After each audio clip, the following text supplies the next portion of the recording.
All right, I'm back. Seeing what's going on, man. Computer acting crazy.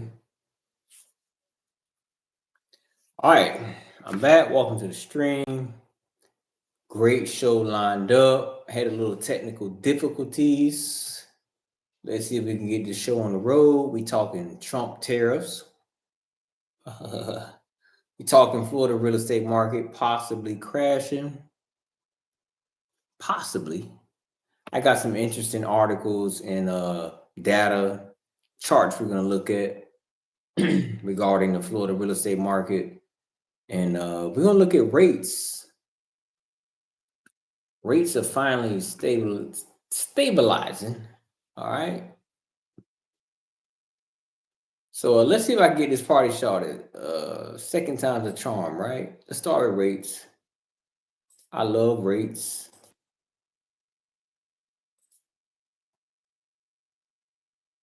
Rates. Okay, we good. Come on in. Come on in. Sorry, technical difficulties. Come on in. Bear with your boy. So you see what we at? We ended the week strong. That was Friday. We hit a 0.06 dip, ended out at 6.76. Week over week, if we go back to the 23rd, yeah, so we're down 0.03. Let me see here. Yeah, we're down 0.03%. Come on in, hit the like button. Thank you for tuning in tonight. Got a great show for y'all, man. Y'all gonna enjoy this information I got. Yeah, we down 0.06. So I feel like rates are stabilizing. Uh, I was gonna show this forecast for rates. Fannie Mae had a forecast, but I kind of want to wait on that. What's up? Thank you, Gigi. Yeah, hit that like button. Hit that like button. I kind of want to wait. I want to wait till we get to like June before I look at some forecasts. But I feel like Jerome Powell is gonna play it safe. I think we'll have one cut this year, but we're at 6.76. We are stabilizing, y'all. Look, let's go back to January. Yeah, let's go back to January of this year. Let's go to January. We were at 7, y'all. We were at 7. So we down, look at that, 7.16. We down 0.35. We're heading in the right direction. Again, only thing we're gonna do is unlock that demand. So we'll see how it goes. We'll see how it goes. But rates are stabilizing.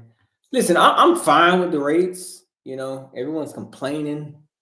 Um, I see so many old mortgages every day in my everyday business, prospecting. I see rates 10, 12, 9%. And I think we got it good right now, 6.76. Let's see where we go. Let's see. Q2 starts Tuesday. Q2 is Tuesday, and Trump's Liberation Day is the following day. Yeah, we're gonna talk about that later. All right. So that's rates, y'all. Uh, it's still tough right now. If you're new, as far as buying a home, becoming a homeowner, it's tough to get uh qualified. But I've been watching that brother Michael Zuber. Shout out to him. He said right now and I agree. Right now is a great time to take these new construction home builders to the woodshed. Leverage everything. If you can get price reductions, closing costs paid, if you can get your rate buy down at closing, take them to the woodshed, man.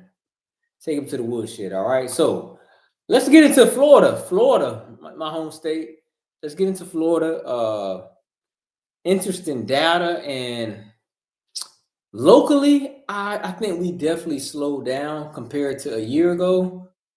I had a listing last year that I ended up selling it because it just was not moving. It was a rental listing. but we ended up selling it, and we got an offer in about 50 or so days. But let me show y'all something, man. Let me show y'all this. So shout out to the Resi Club. Lance Lambert is his name. I followed him on X on Twitter. Where we at? Where we at? Where we at? Where is the Resi Club? I think this is it. Yep. Look at this. So this is a Zillow chart. Okay, so let me go to the top. Can y'all see that? Hold on. Yep, there we go. This is a Zillow chart. And this is showing like the demand. Oh my goodness. Showing demand in certain regions and metro areas. So let me zoom in. Zillow forecast for metro level home prices change between this year, February, and next year. But let me show you something. So these are housing markets with strong home prices. Jersey, Tennessee. Tennessee is on fire, y'all. I think Tennessee is interesting. It's funny. I sent Gigi a screenshot of the driving distance between Chattanooga and Atlanta. It's not that far. Tennessee is on fire. It's very affordable. If I had to compare Chattanooga, Knoxville, maybe not Nashville, maybe some other smaller towns, I would compare it to like a Vero or a Melbourne, as far as you know, demographics and cost of living. I did some research on Chattanooga, man. It's so cheap to live there. So cheap to live there. The average rent is like $1,400 a month. I'm like, you can't even get $1,400 a month in the hood where I live at. So now this is where it gets shaky. Hold on, am I showing you the right thing? One second. Am I showing you guys the right chart? I don't think I am. Hold on.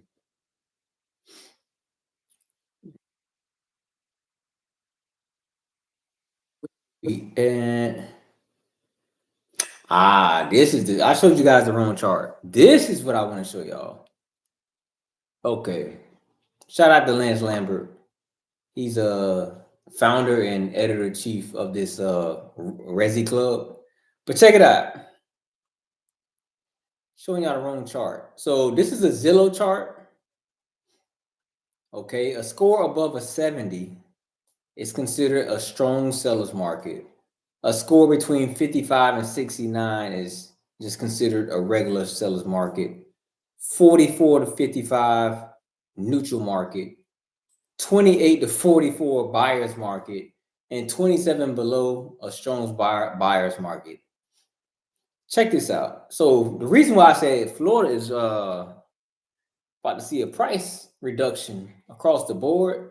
Look who leads this. Now, as you can see, these are hot markets. What did we discuss about 2 weeks ago? What was my theory on these small towns with these hot markets, New York City and these California? So you see the red? That's a 70. Seller's market. Just like pinkish this is a strong seller's market, 70. The pinkish is like a regular seller's market. But what was my theory? Mass domestic migration. Well. Lo and behold, look at Florida, man. Tampa, Orlando, Jacksonville. What are those? So these are the hot seller markets, y'all. I was showing y'all the wrong chart before, but this is the right chart. Hold on, let me just make sure. Am I lagging? Yeah. So these are the hot markets: Rochester, Buffalo, San Jose, San Francisco, Syracuse, Michigan, Ann Arbor. What? Boston, Bridgeport, Seattle. These are the hottest markets according to Zillow, far as sellers markets and sellers power. Look who's at the top for cold markets. Tennessee, right? Jackson, Tennessee. Gulfport, Mississippi. But if you look further down, oh, what do we got? Naples. Okay, that's on the West Coast. Punta Gorda, that's near Tampa. Panama City. Ice cold. Yeah. This is where it gets interesting. And shout out to Lance Lambert. This is the same data, but 2022.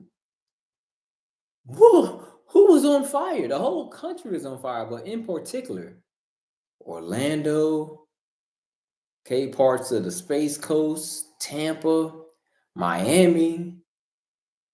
That was 3 years ago, folks. Now we have shifted, okay?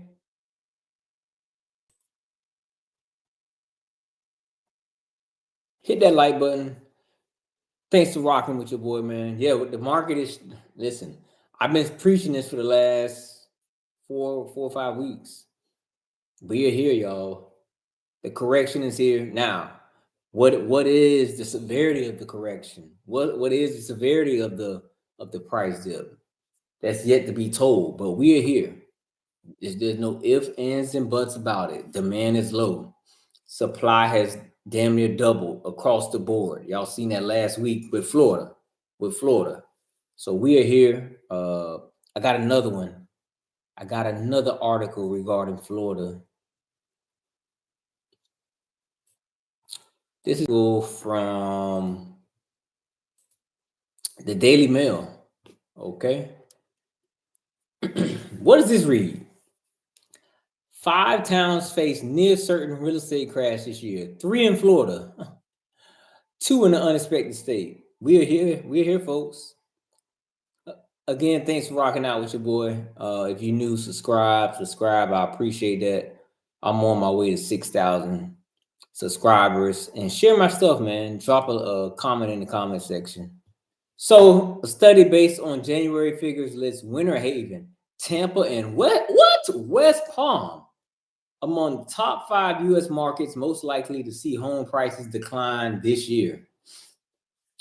Phoenix, Arizona, and Tucson, Arizona at 4 and 5. Okay, y'all see that? Florida's housing market downturn is being driven by a sharp decline in demand, coupled with an increased number of residents looking to leave the state.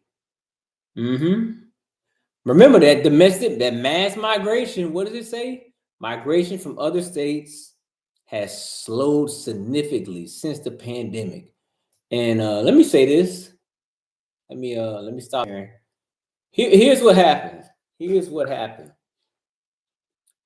We had the pandemic, we had 3% interest rates, and we had mass migration. At the time, 2021, it looked like, oh, this is the greatest thing ever, especially if you were house flipping. I mean, houses was flying off the shelf, but guess what? The dust is settled. What did that do? As far as the Florida, and particularly the South Florida market, what did that do? The influx of migration caused a steep increase in demand. Now what? Here's the aftermath. We get this crazy rocket ship of demand, and at that time, we had very little supply, especially during like the height of the pandemic. Well, with the interest rates increasing, they are more than doubled in the past 3 years. Here we are, man. So let's get back to the article. Here we are. People want to leave. People to stay. I find that kind of interesting.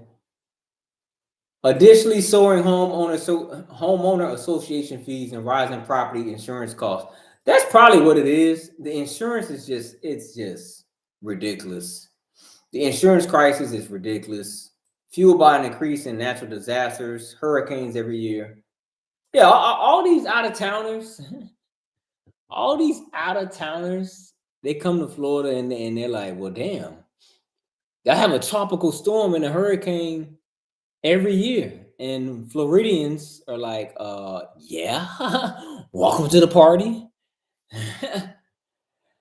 Are not only deterring buyers, but also encouraging the exodus. All 5 metro areas have already seen recent price declines. Further price deceleration is ahead, said CoreLogic Chief Economics Selma Help. So let's scroll down. Here we go. Many homes in Florida have been sitting on the market without going under contract, forcing sellers to slash prices. Oh my goodness. I got to stop it one more time, y'all. Listen, wholesalers, if y'all don't see the writing on the wall, this is such an amazing opportunity. What Warren Buffett says? Get greedy when there's fear.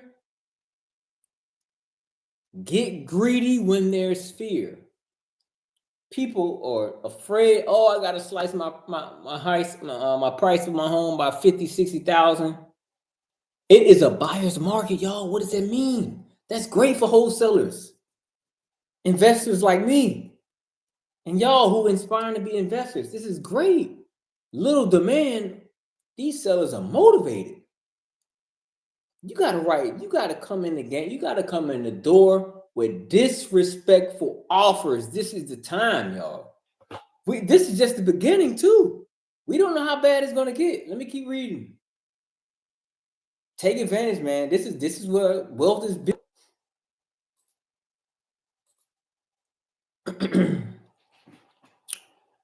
Okay, many homes in Florida have been sitting on the market, and that's when the pain starts, y'all.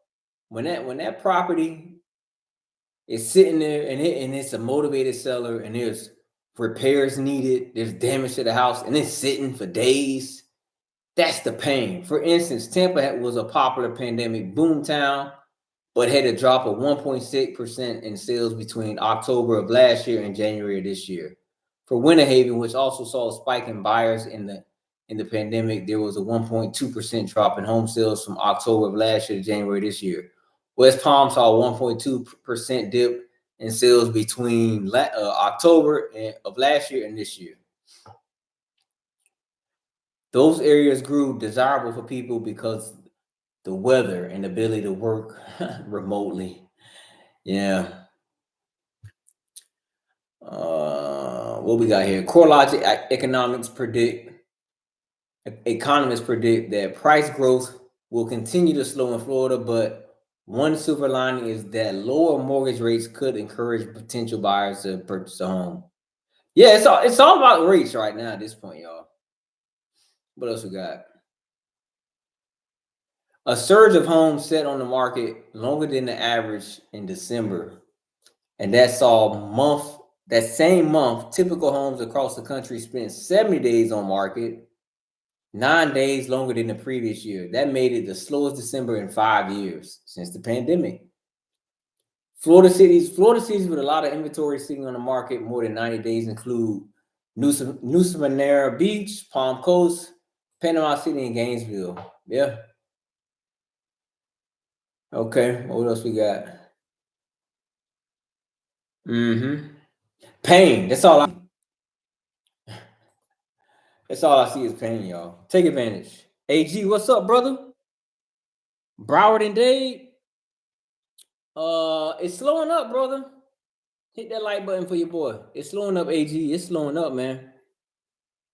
It's slowing up, especially in the high-rise condos. It's a buyer's market, brother. There's a lot of pain.